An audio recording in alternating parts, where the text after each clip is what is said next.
అందరికీ నమస్కారం. నా పేరు గొండ్యాల రాఘవేంద్ర శర్మ.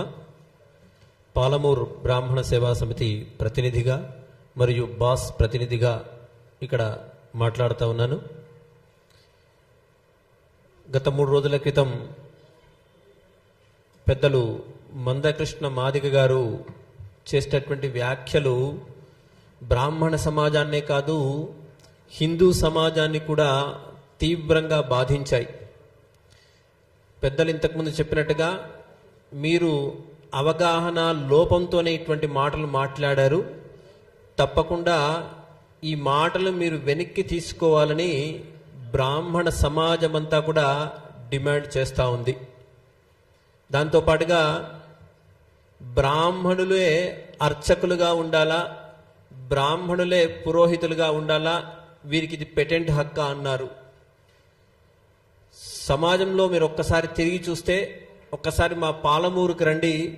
పాలమూరులో ఉన్నటువంటి సుప్రసిద్ధ క్షేత్రాలు మన్యంకొండ, బీచ్పల్లి, కురుమూర్తి, కందూరు, ఇట్లాంటి అనేక క్షేత్రాల్లో బ్రాహ్మణేతరులే అర్చకులుగా ఉన్నారు.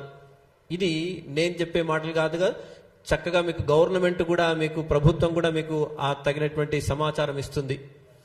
దయచేసి ఇట్లాంటి మాటలు మాట్లాడేటప్పుడు దాంతోపాటుగా ఇంకొక మాట మీరు మాట్లాడారు. సనాతన ధర్మమే గొప్పదే అయితే ప్రపంచమంతా ఎందుకు వ్యాపించలేదు, క్రిస్టియన్ లాగా ముస్లిమ్స్ లాగా ఎందుకు వ్యాపించలేదు అని మీరు ప్రశ్నించారు.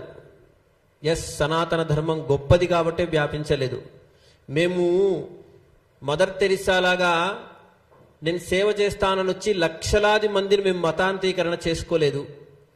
మేము ఇతర మతాల్లాగా బెదిరించో ఇంకో రకంగా చేసో మనం చూసాం. వెనకటి నుంచి ఎంతో మంది తురస్క రాజులు బ్రాహ్మణ జాతిని నిర్వీర్యం చెయ్యాలి అని ఇప్పటికీ మేవాడ్ లాంటి ప్రాంతంలో బ్రాహ్మణులు ఊచకోత కోస్తే ఇప్పటికీ అక్కడ మేవాడ్ ప్రాంతంలో దీపావళి జరుపుకోరు.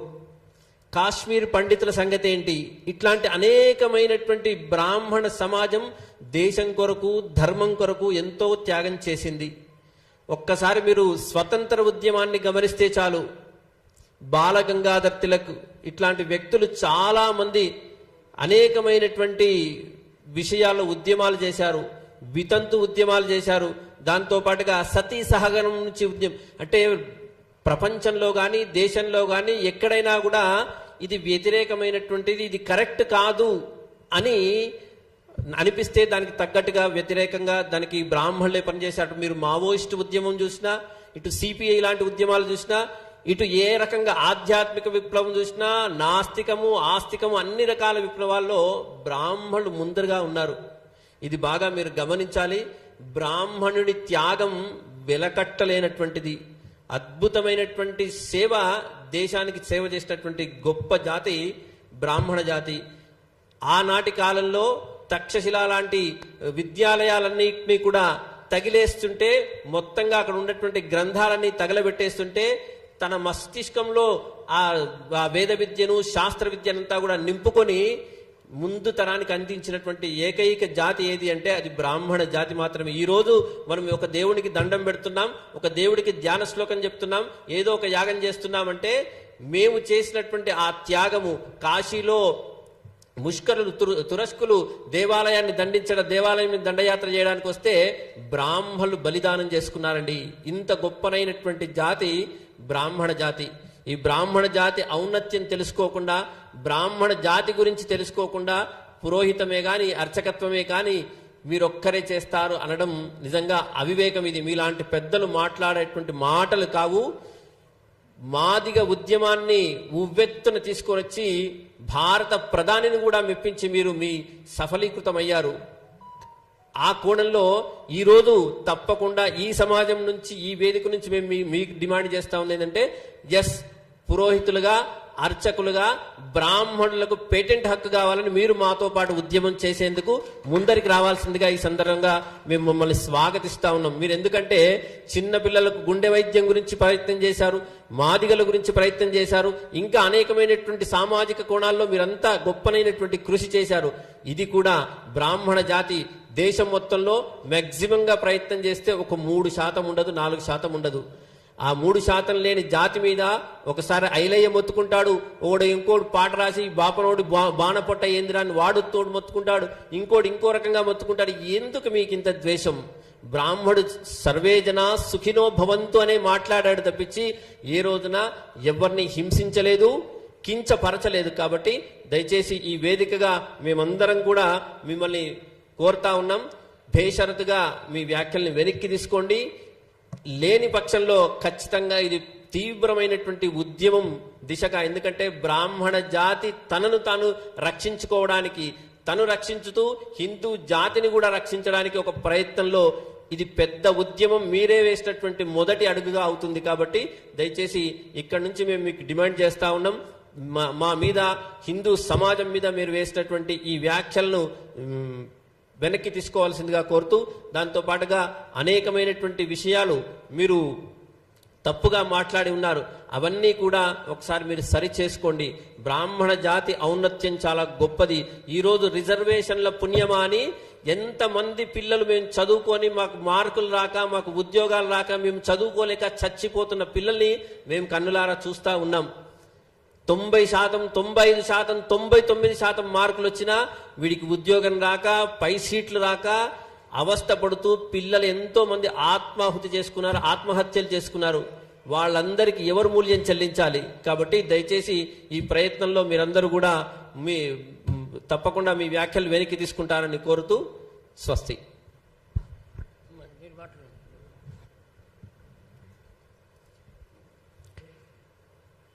అందరికీ నమస్కారం.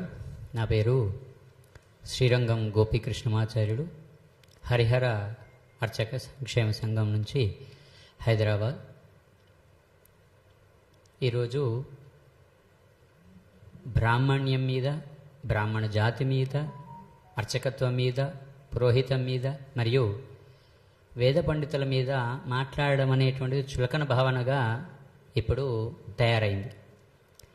ముఖ్యంగా ఈరోజు సర్వే జనా సుఖినో భవంతు అని సూర్యోదయం కంటే ముందే బ్రాహ్మడు లేచి సంధ్యా అనుష్ఠానాది కార్యక్రమాలు చేసుకొని దేవాలయంకు వెళ్ళి స్వామిని నిద్రలేపి, స్వామి మన సమాజంలో అందరినీ బాగుండాలి, అందరినీ మంచిగా చల్లగా చూడ్చండి అంటే వచ్చినటువంటి భక్తుడు మరి ఆర్యవైశ్యుడా, బ్రాహ్మడా, లేదా క్షత్రియుడియా, ఇంకా మిగతా ఏ వర్ణంతో ఉన్నటువంటి వాడని చూడకుండా అందరికీ కూడా తీర్థము శఠారి ఇస్తూ చల్లగా ఉండు తండ్రి, శతమానం భవతి అని శఠారి ఇచ్చి అక్షతలు వేసి సమున్నతంగా అన్ని కులాల యొక్క అభిమానం చూరగొన్నటువంటి వృత్తి ఈరోజు అర్చక వృత్తి.